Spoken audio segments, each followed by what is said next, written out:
اور ہمیں نور کی شناخت کرنی چاہیے، نور کو سمجھنا چاہیے کہ نور کیا چیز ہے، اور نور کی شناخت کے لیے چوپڑیاں پڑھنا کافی نہیں۔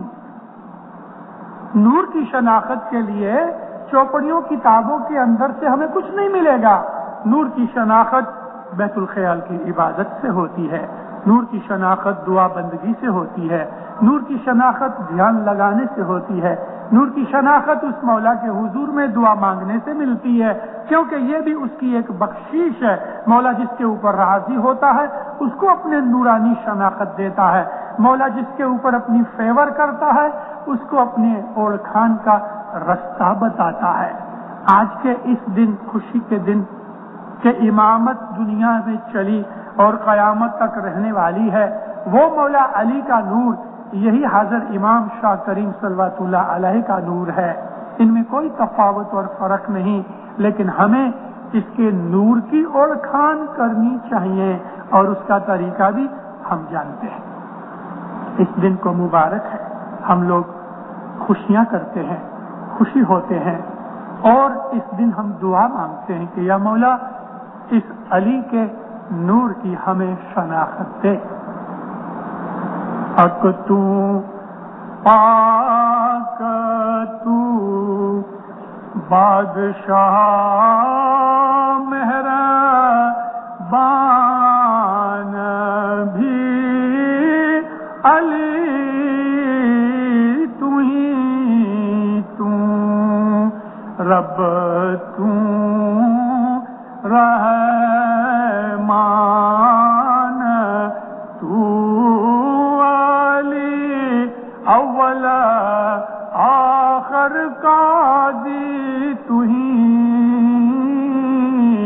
تو۔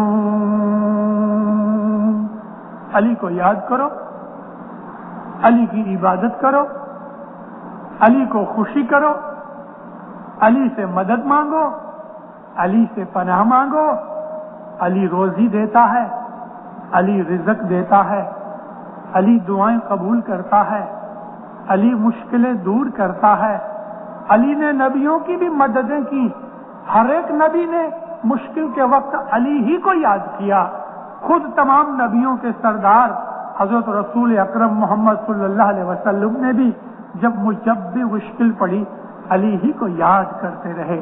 علی کے نام میں طاقت اور برکت ہے، علی کو بہت یاد کرو، مشکل دفع ہو جائے گی، دل اداس ہوں گے خوشی ہو جائیں گے، دل چھوٹے ہوئیں گے بڑے ہو جائیں گے، اندھیرا دور ہٹ کے روشنی پیدا ہو جائے گی، نیک مرادیں پوری ہوئیں گی، روزی رزق میں برکت ملے گی، دین میں دنیا میں ہر آبادی ملے گی۔ علی کے نام کی یہ طاقت ہے۔ انشاءاللہ سکھی آباد رہو، مولا نیک امیدیں پوری کرے، ایمان کی سلامتی دے لے، دین دنیا میں اپنی پناہ چھتر چھایا میں رکھے، بدیوں برائیوں گناہوں نافرمانیوں سے بچاوے، دستن سکریت میں پورا رکھے۔ مولانا حاضر امام جان مال آبرو عزت روزی کمانی تندرستی ایمان میں برکت دے وے، زہر باطن دیدار نصیب کرے۔ تاریے تو تارنا ہار خدا وند اورنا تارے دوجا کوئی، علی تو ہی تو ہی تو، علی تو ہی تو ہی تو۔